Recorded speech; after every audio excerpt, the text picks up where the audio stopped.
আসসালামু আলাইকুম রহমতুল্লাহি ওয়া বারাকাতুহু। ওয়ালাইকুম আসসালাম রহমতুল্লাহ বারাকাতুহ।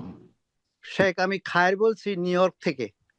আমার মাশাআল্লাহ, প্রশ্ন বলেন। হলো, আমরা যে এ, এই উমরাতে গেলে হারামাইনে যে নামাজ পড়ি, তারাওই নামাজটা তো এক শেখ বলছেন যে তার তারাওই নামাজ পড়ে যদি আমি আহ, আহ, না, তারাবি না, এশার জামাত করার পরে তো তারাবি হয়, এশা পড়ে তারাবি না পড়ে হোটেলে চলে আসতে আমাকে বলছে শেখ সংসদে কিয়ামুল লাইল পড়া হয়, ওইটা পড়লে নাকি বেশি উত্তম।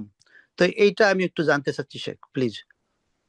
বিসমিল্লাহির রহমানির রহিম, আলহামদুলিল্লাহ ওয়াসসালাতু ওয়াসসালামু আলা রাসূলিল্লাহ ওয়া আলা আলিহি ওয়া সাহবিহি ওয়া মান ওয়ালা, আম্মা বাদ।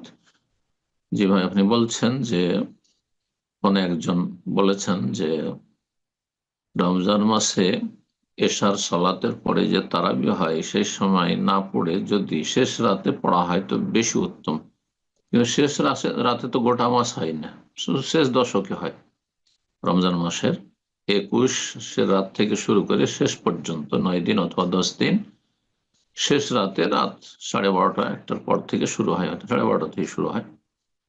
আর ওইটা একটু দীর্ঘায়িত হয়, এই দিক থেকে ভালো। কিন্তু শেষ 10 দিন, শুধু উনি হয়তো শেষ 10 দিন সম্পর্কে আপনাকে বলেছেন, অথবা শেষ 10 দিন সম্পর্কে জানেন আর ভাবছেন যে হয়তো গোটা মাস এমনটা হয় না। গোটা মাসে হয় না। রমজান মাসের প্রথম 20 দিন পর্যন্ত শুধু এশার পরেই হয়। জি, এক সময় 20 রাকাত হতো। আর যেটা পরম্পরা দীর্ঘদিন থেকে অধিকাংশ মযহাবের ফতোয়ার ভিত্তিতে চলে আসছিল, কিন্তু সহিহ হাদিসে যেহেতু নবী সাল্লাল্লাহু আলাইহি ওয়াসাল্লামের তারাবির সংখ্যা আর তারাবি তাহাজ্জুদ একই জিনিস, তারাবি কিয়ামুল লাইল একই জিনিস, নাম শুধু ভিন্ন ভিন্ন। সেটা আলহামদুলিল্লাহ করোনার পর থেকে সহিহ সুন্নাহ মোতাবেক সংখ্যা বা সেটা পূরণ করা হচ্ছে।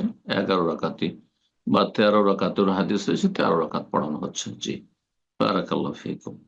জামাতে পড়া আজকাল বেশি উত্তম। কেন? যে মানুষ একা পড়া বলে থাকে, অনেক ভালো মানুষদের দেখেছি গাফিলতি চলে আসলো অথবা ঘুমিয়ে থেকেই গেলেন, ফজর হয়ে গেল, পরে হয়তো আক্ষেপ করছেন।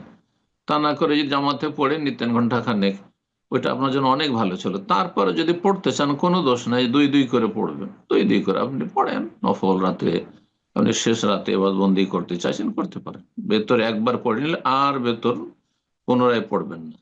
আর বেতর ছেড়ে দিয়ে শুধু 8 পড়ে চলে যাবেন বা 10 পড়ে চলে যাবেন, এটাও করবেন না অনেকে যারা করে। শেষখানে বেতর পড়তে হবে, এটি বেশি উত্তম। কিন্তু এটা ফরজ কাজ নয়। বেতর সহ আমার সাথে পড়ে নেবেন, আর তারপরে আপনি রাতে 2, 4, 6 যা পড়বেন পড়েন, রবের কাছে দোয়া করেন, জিকির আজকার করেন। আল্লাহ তৌফিক দান করেন।